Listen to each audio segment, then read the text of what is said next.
Hello and welcome back to Work Wednesday. I'm Sheen, your host, and today we are finally joined by Taimur. You've been highly requested. Requested, wow. Yes, every comment section has had, why is Taimur not on Work Wednesday yet? The fans are too kind. Yeah, so what are we talking about today, Taimur? So today, there's an issue that's fairly close to my heart. I think, people often think about, what kind of stuff might we be doing today that, 50 or 100 years from now, we kind of look back and think, damn, that was pretty messed up. Right. And I think, apart from maybe like vegetarianism, veganism, I think probably the next best candidate is the way that we kind of think and treat children in society. Okay. I feel like, just kids are sort of very consistently marginalized. And this sounds extreme, but actually kind of dehumanized. Okay. I think we broadly don't think of them as like full human beings. And this kind of mindset of not thinking of them as full human beings has a bunch of consequences in terms of how we act around children, how we treat children, all of that kind of stuff. And so, yeah, I'd love to get your thoughts on all of this. So, wait, as first a kid, of all, before we get into it, like, you know how today with like modern parenting, there is a lot of push towards, if your kid is having a tantrum, have a chat with them rather than punish them and stuff. Do you think it is moving towards the right way? Yeah, I think it's definitely getting better, right? Like if you look back a few hundred years, I don't know exactly how true this is, but you have this general sense that like in the Victorian era or whatever, kids are supposed to be seen and not heard and all this kind of stuff, right? Yeah. So I think if you look back over the past few hundred years, it feels like things have actually been getting better for kids. Okay. But I think on like quite a fundamental level, there's still serious issues, basically. Okay. Great, let's unpack this. What was your question? I guess from your own childhood, do you remember any points at which you kind of felt like life was unfair or like frustrated at kind of not being able to do something? Do you have any of those kinds of feelings? Oh yeah, definitely. What kind of, when would they come up? What kind of stuff? So for example, one of the thing was, which I remember very vividly, is I went to the shop with my grandfather. Okay. And then it was my cousin and I, both of us went with him. We were promised that he was going to buy like sweets or something for us. Yeah. And that's the only reason we went. And then when we got there, he was very much like, no, we're not buying anything. And I just remember being treated like, I was like, but this, you promised, you're an adult. I meant to listen. I meant to trust you. And now this was not a thing. And then on the way back, I just decided to run home, like leave him behind and just run home. See you, Grandpa. I was like, well, clearly we do not have an arrangement here where we trust and listen to each other. So, I'm just going to go. But yeah, this was one of a very vivid, like, recollection of not being treated as a person. Yeah. No, I think that's like seriously uncool. And I think that's like a really common thing. Like from chatting to other friends about this kind of stuff, I feel like there are often instances where as a kid, you're kind of, I don't know, just sort of almost bribed into doing things. Like, I'll get you the sweets. Yeah, just get in the car kind of thing. And you don't really appreciate that, like, I don't know, that's like another human being, Yeah, they're pinning their hopes and dreams there's on hopes, this. there's expectations. I feel like there's like a really fundamental sort of disrespect of the other person. And I think often if we kind of think about, how would we treat another adult, someone who we see as an equal, would we do that thing to an adult? I think that's like a good, not a perfect heuristic, but a good heuristic for like, is this an appropriate and respectful way to treat a child? And in this case, like, I imagine your granddad, I don't know him personally, I imagine he probably would not. Probably not, just be like, I've changed my mind. would not use that kind of tactic with another adult to try and get them to do something. Exactly. So that's really not cool. Did you have similar experiences growing up? I don't think I had exactly, so maybe nothing as explicit as that. But I do remember like there were definitely some instances where you're kind of dangled always kind of like the promise of something. And as a kid, like you really genuinely believe it. And I think part of the difficulty comes from the kind of mismatch between what a kid typically finds valuable and meaningful and what an adult finds valuable and meaningful, right? So like if a kid is crying over like something that as an adult you'd find trivial. Yes. It's kind of hard to take that seriously, right? Like if a kid's crying because I follow a bunch of people on Twitter who kind of have kids and often tweet about them. And they often kind of tweet about sort of, interesting instances where the kid is like really upset about this kind of really weird thing, like, my kid was crying because the apple was like green or something, and they just can't handle it, these kinds of things. I think like when you're an adult, it's hard to appreciate that actually that might be a huge deal for this this other person. And so I think that's where a lot of the mismatch comes from, where I don't know, maybe your granddad was kind of thinking, it's just some sweets, like, they don't care that much. But as a kid, it's a huge deal. Like it's a really big thing.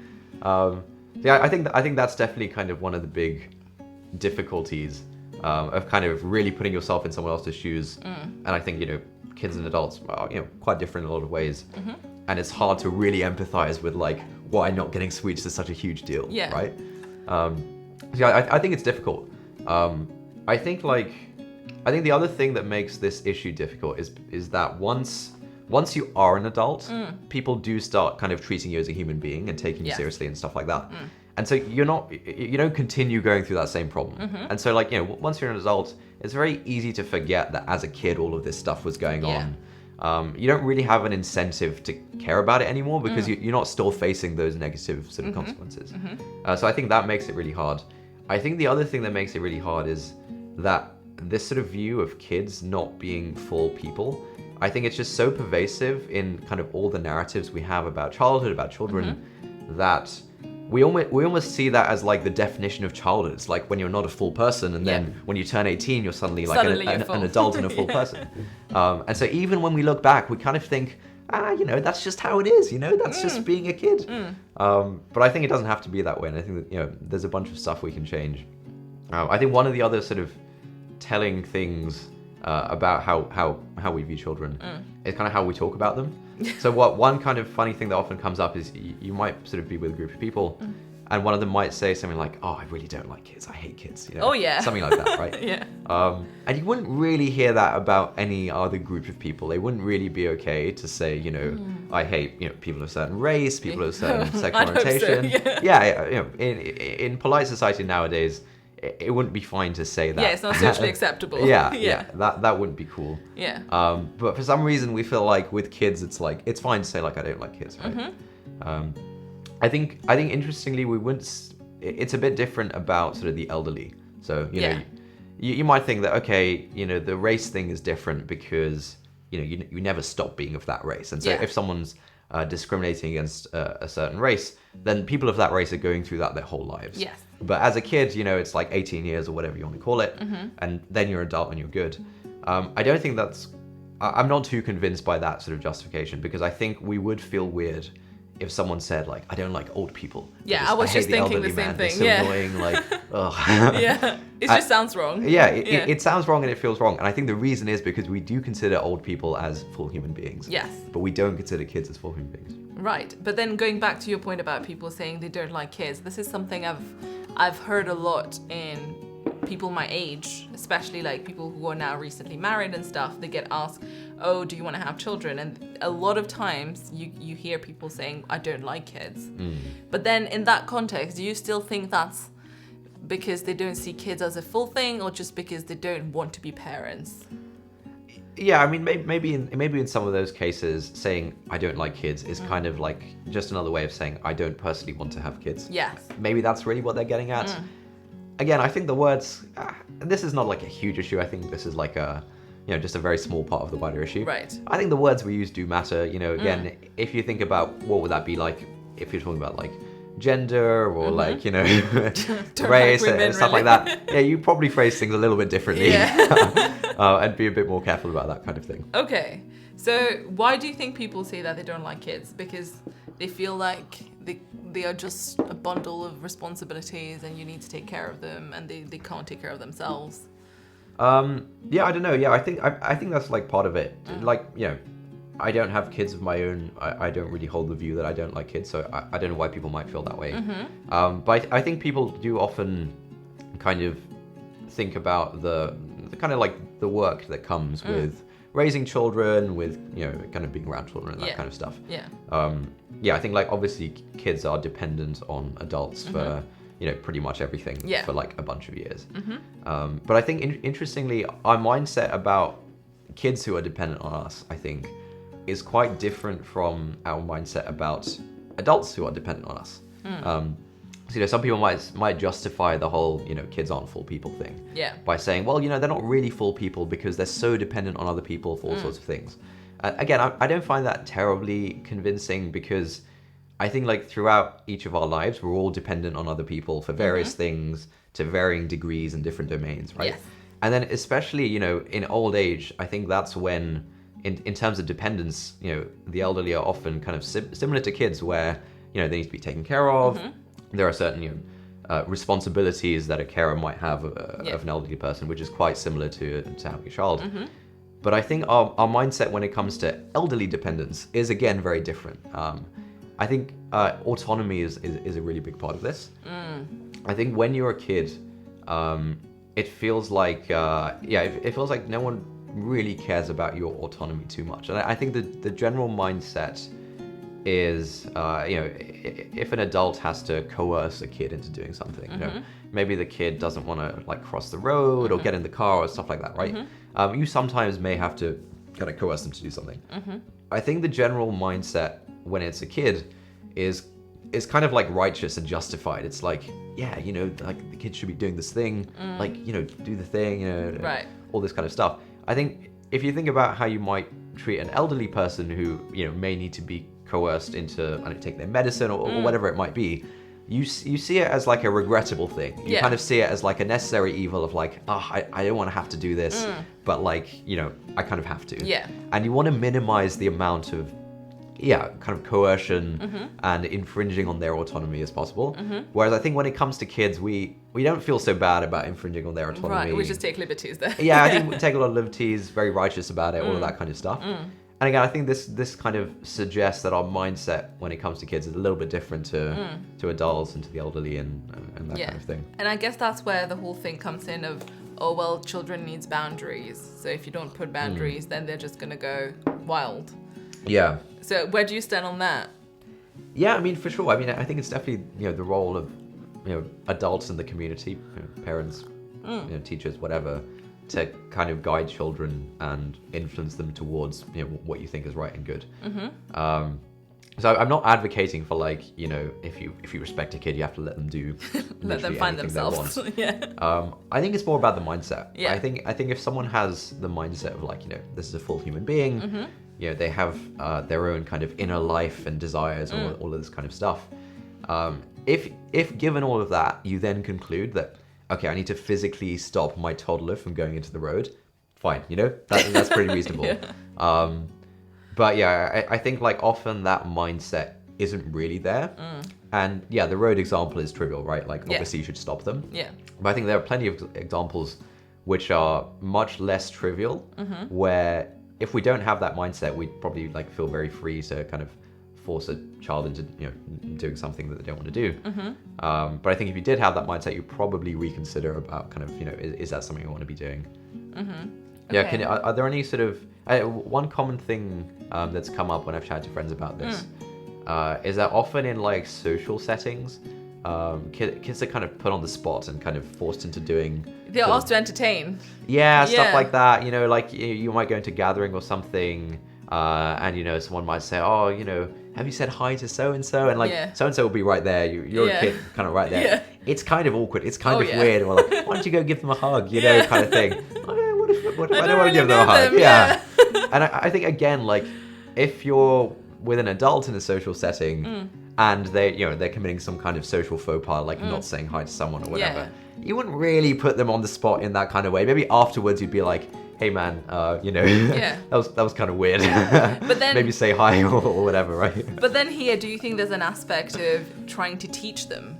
Yeah, but social skills. No, absolutely. But I think the appropriate time to teach them is not on the spot in front of an audience. It can it's still maybe be done maybe in afterwards, retrospect. beforehand, Right. and this kind of stuff. Yeah. Okay. Why did you get so interested into this? Like, what sparked your interest into reading and learning so much about child psychology and stuff?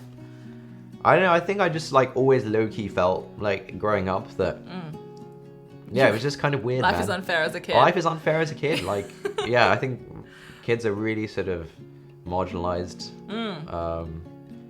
And again, I think it's difficult because as a kid you don't necessarily notice these things, and if you like raise concerns about it, then it's like, oh, it's just a kid, you know, what do you know? And then once you're an adult, like, you don't face the problem anymore, so you don't really care as much. So I think like just structurally, it's the kind of problem that's very hard to notice and very easy to sort of be perpetuated because no one is really incentivized to do anything about it. So I think that's what makes it kind of really, really tricky. Okay. And from all the readings you've done, have they reported like differences in what a kid who was treated as, you know, a full human, how does that translate into them as an adult, etc.? What are the positives? Has this been like recorded already? Yeah, so I think it's interesting you bring that up because I think, I think that, you know, that sort of mindset of like, okay, you know, if we did treat kids better, like, you know, what do we get at the end of it? You know? No, I'm saying it might be more useful to, you know, when you're talking to new parents and stuff, to be data driven, to tell them this is why you should be doing this. Yeah, I mean, look, there's you know, there's a bunch of studies around kind of, you know, giving children more autonomy, particularly when in the context of education, and broadly, I think, you know, the data seems to point towards it being better to take it seriously and so on. But I don't really think it's a problem that needs data or that needs studies or anything like that. Okay. I think just on like an ethical, philosophical level, you can kind of look at the facts and look at the situation, makes sense, yeah, and conclude that okay, maybe we should kind of treat them as. I agree. Yeah, that kind of thing. I am sort of assuming that you want to think of kids as full people. Yes. I do. So maybe someone would not want to do that. I think I haven't found a good justification for why you shouldn't think of them as full people. Yeah. But yeah, that's kind of an assumption here, but I think most people would be on board with that. Yeah, I think people won't automatically have an issue with this per se, but it's more about what does that translate to on a day-to-day basis on how you are you are raising your kids. Yeah, right? I think the practicalities, you know, is a whole nother sort of can of worms. And again, it's tricky to talk about the practicalities because you can't give someone a script of like, okay, if a kid does X, then you do Y kind of thing. Yeah. Like it really is on like a case-by-case basis. It depends on the child, the parent, you know, whatever the situation is. And so it's hard for me to say practically, okay, you know, do this differently. Yeah. I think the thing that I try and push is like, you know, try and have the right mindset. And I think broadly people have very good intentions when it comes to kids, right? Like I think society is broadly quite concerned about kids' well-being, happiness. I think, you know, most parents, you know, want the best for their kids. They want their kids to be happy and so on. And so I don't think anyone has bad intentions. And so I think if you have kind of a mindset of, you know, kids are full people and they should be respected in that way, and you have like good intentions of wanting the best for them, then you'll make the right decision. Like you don't need the script or anything like that. Right. And so I think the practical matters are actually less important than getting to kind of the right mindset and the right way of thinking about this stuff. I think the practicalities do kind of sort themselves out.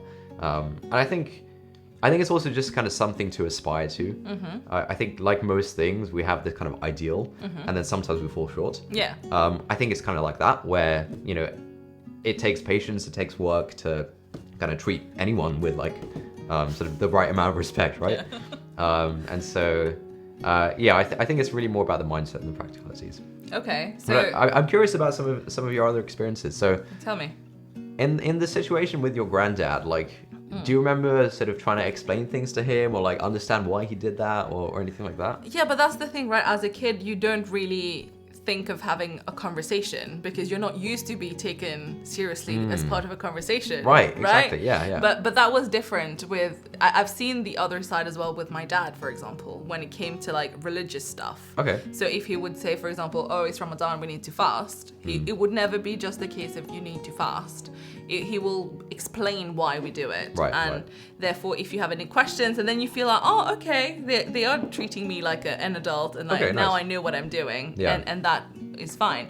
But with my grandparents, it was different because that's not how they would treat us kids. Right. And then that would always feel like you can't have a conversation and it's futile to try and have a conversation because they wouldn't really listen. Okay. But yeah, looking back now as an adult, obviously you're like, oh, I could have just, you know, called him out on it. Yeah. But as a kid, you don't really call out people and things. But yeah. So you feel like your parents were pretty good at this? I think so. Like I think so. explaining stuff and not just like forcing you to do things. Yeah, mostly I've never felt like I've been asked to do something and not really understanding why I was doing it. That's cool. But obviously I was also punished sometimes and felt like life was very unfair. Really? You know? Yeah. I'm curious about the punishment thing. What kind of stuff were you punished for?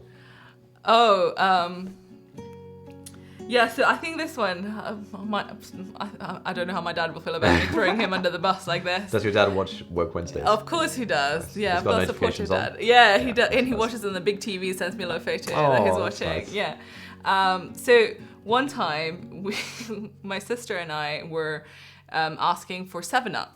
Okay. You know, and then my dad poured it into 2 glasses for us, and I was just there like, she got a bit more than me. You need to add more in this one. Yeah. And then he added more, and then I was like, no, it's still not good. And then this went on for a few times, and then he lost his cool. Really? Yeah. But like, were you taking the piss, or was it actually still not equal? I don't know. I think I was probably being unreasonable because I just wanted the line to be equal for some reason. Yeah, sure. He was probably having a bad day. Yeah, Who knows? yeah. But I remember that day after being punished, I just felt like life is so unfair. I am so done. I'm gonna run away from home and all of that. Run away from home. Oh, Wow. yeah. What was the punishment? I was sent to bed. Okay. So there was no dinner for me, no 7-Up either. Wow. Okay. So there we go. You've probably taken the smaller amount. I should at have the just end. taken what I got. Yeah. But yeah, so that was one time where I felt like, oh, because when you're punished, you're trapped, right? You don't think there's a way out of the punishment, and then that's it, and you feel like, no one cares. Do you think the punishment works? Like next time you were kind of about to do, I don't think so. Okay, yeah. I wasn't punished a lot as well as a kid. Okay. But yeah, I don't think I would think retrospectively like, oh wait, last time I got into trouble because of this. Yeah. Right. Yeah. Yeah, I think punishments and rewards are another kind of interesting aspects of how we treat kids. Yeah. Because I think like the general, there's lots of kind of parenting literature out there, and this kind of stuff that you're, just kind of stuff that is seen as like good to do with kids and bad to do with kids. And I think a lot of that stuff is focused on basically kind of short-term control of behavior, right? So for example, in this case, you were being kind of like, let's say finicky about the 7-Up, right? Your dad wasn't thrilled about it. Yeah. He wanted you to stop doing that in the short term. And so one way to do that is to punish you and send you to your room. Yeah. Another way to do that might be to like bribe you with some kind of reward. Yep. And so I think rewards and punishments is kind of this weird thing where, you can get your way by controlling the kid's short-term behavior with rewards and punishments. But I think, I think what we often don't realize is like kids don't just do things randomly. Like if you were really fussy about the 7-Up thing, there's probably some underlying reason that's worth figuring out, rather than just kind of plastering over the problem, controlling the short-term behavior, go to your room, go to bed, whatever. Yeah. I think the same applies the other way with like rewards. So I think a lot of like parenting literature nowadays is focused on like, oh, you shouldn't punish kids, but instead like give them positive reinforcement. Give them like nice things when they do the right thing. So reward. Reward. Yeah. But I think it's really just the other side of the same coin, where again the focus is on controlling short-term behavior by incentivizing someone. Yeah. And I think what we often forget is like, again, this is a whole human being. Like they're not just like this random number generator that wants to like take the piss about the 7-Up. Like there's some underlying reason there. Yeah, yeah. And so in terms of kind of long-term happiness, which I'm sure is what your dad actually wants for you. Yeah.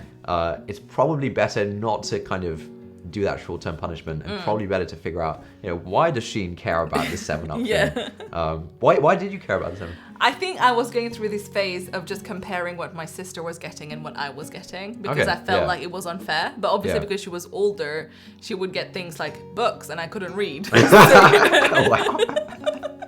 So then there was always this comparison of like, well, why did she get this? Yeah. And so I think that's where it came from. At that time, that's what it was. Okay. Yeah. But what about you? Did you ever feel like this? Yeah, I'm trying to think about the times where I felt like things were unfair. Look, I think I had a broadly very, very positive kind of childhood upbringing. Me too. Yeah. I think there were times. Yeah, so there was one particular point where, from my point of view, as I remember it, I had like saved up a bunch of money to buy myself computer parts to build the computer when I was like, I don't know, 16 or something like that. Yep. And I've been planning it for weeks. I did like all this research about which parts to get, all this kind of stuff. Wow. And my friend who lived nearby, he was actually doing the same thing. He'd saved up some money. We were like talking to each other about the computer stuff. And then we both kind of like had our list of things we wanted to buy.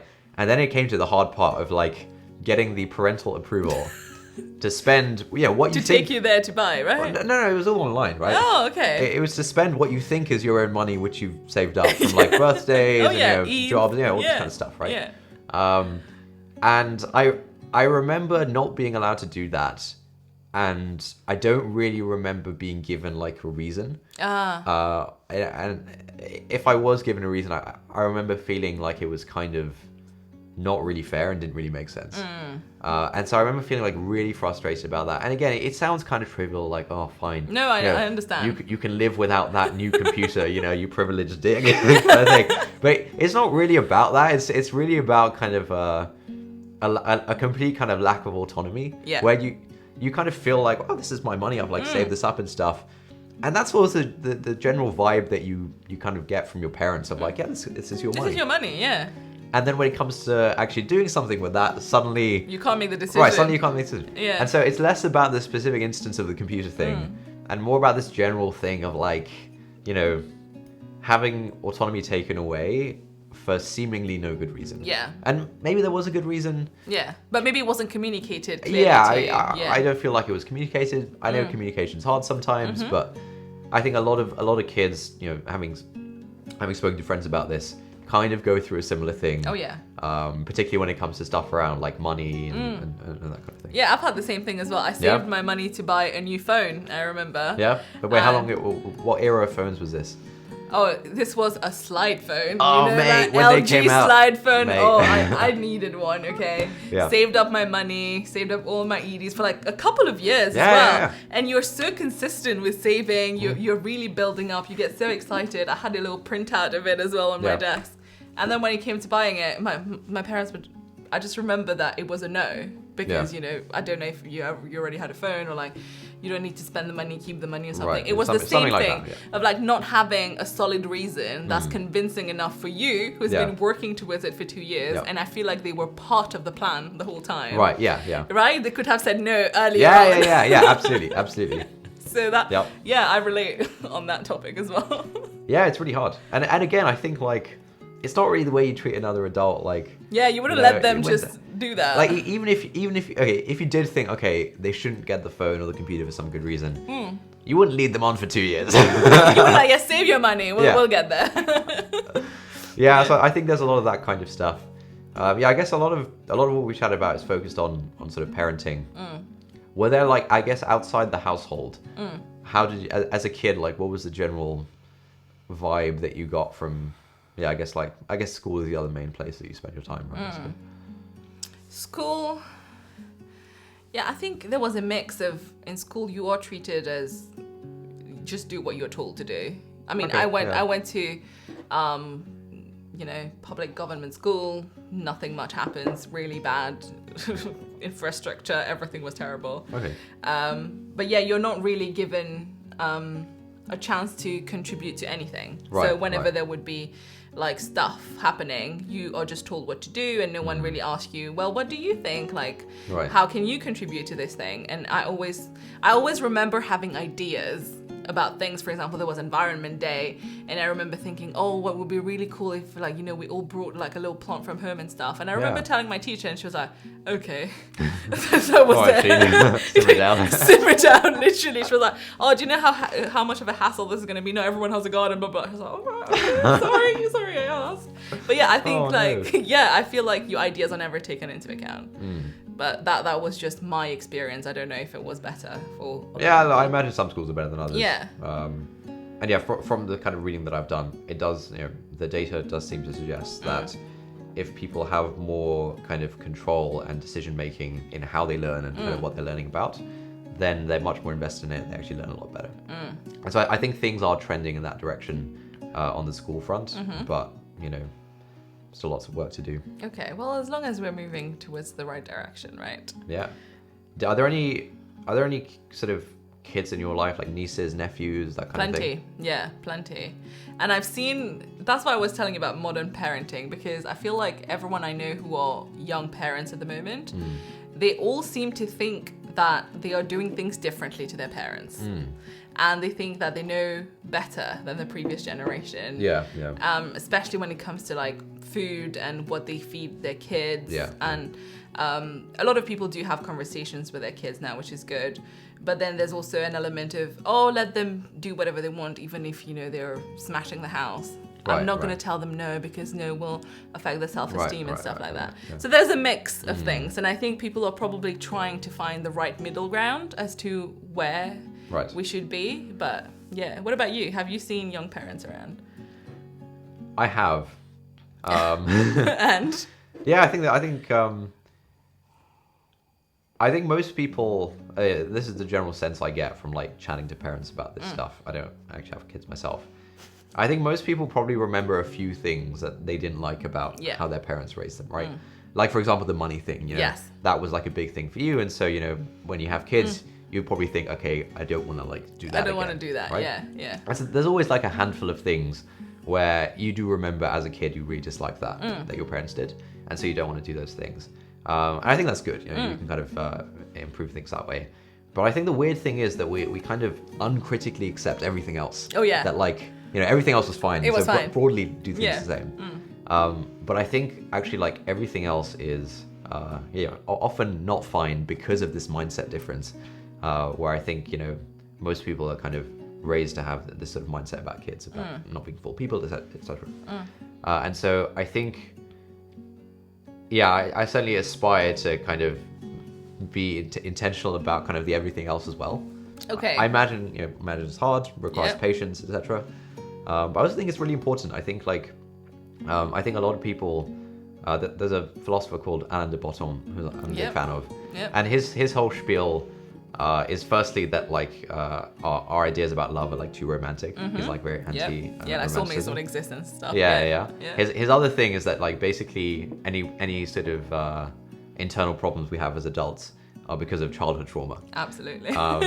And I think like whether or not you're as extreme as him about it, I think in our we broadly kind of go about our adult lives trying to sort of resolve the traumas that we had as kids. And so I think like if you want to make people happier as a whole, I think giving kids better childhoods is obviously like a great way to have, kids who are happier, but also adults who are happier. Yes. Because you don't have all of that baggage to necessarily deal with. And so I think it's just like a really big point of leverage where everything in life is like downstream from childhood. Absolutely. And so if you can sort out all the issues in childhood, you can probably like sort out a bunch of the issues further down the line automatically. All right, so what's your parting message then to the audience? Obviously, you've educated all of us already about this. Oh yeah. We were very the education is done. Yeah, and we're all on board. But then, for example, if I have to go to my cousins who have kids and stuff, how do you approach the topic? How do you tell other people about this? Yeah, to be honest, I think it's just like worth bearing in mind. Like like figure out, okay, do I think children should be treated as full people?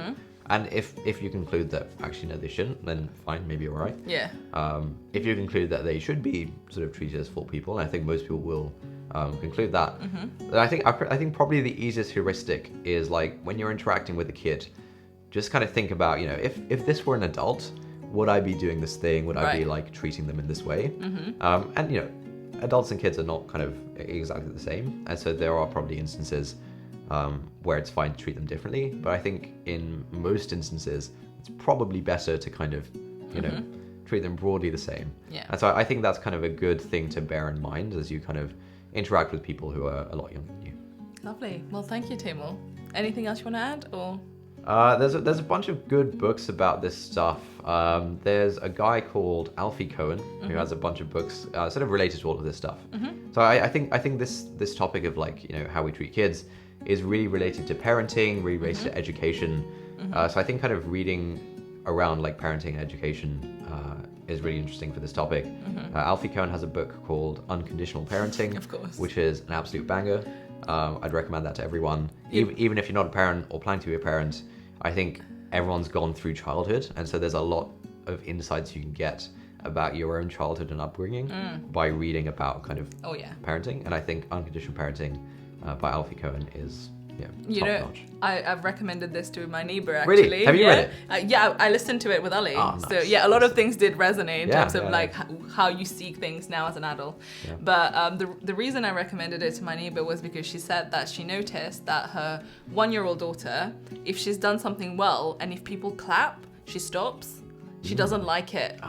And she was like, I started reading about how maybe reward is a bad thing and praise is a bad thing. And I was like, well, I have the book for you. Amazing. Yeah. She loved it. So you're already spreading the good word. I am spreading the good word. I love it. Yeah. Great. Don't give me praise about it. Sorry. That wasn't praise. That was a neutral comment. Great. Well, thank you for being here, Taimur. Thanks for having me. This was fun. Yeah, it was fun. So hopefully see you soon. All right. Bye.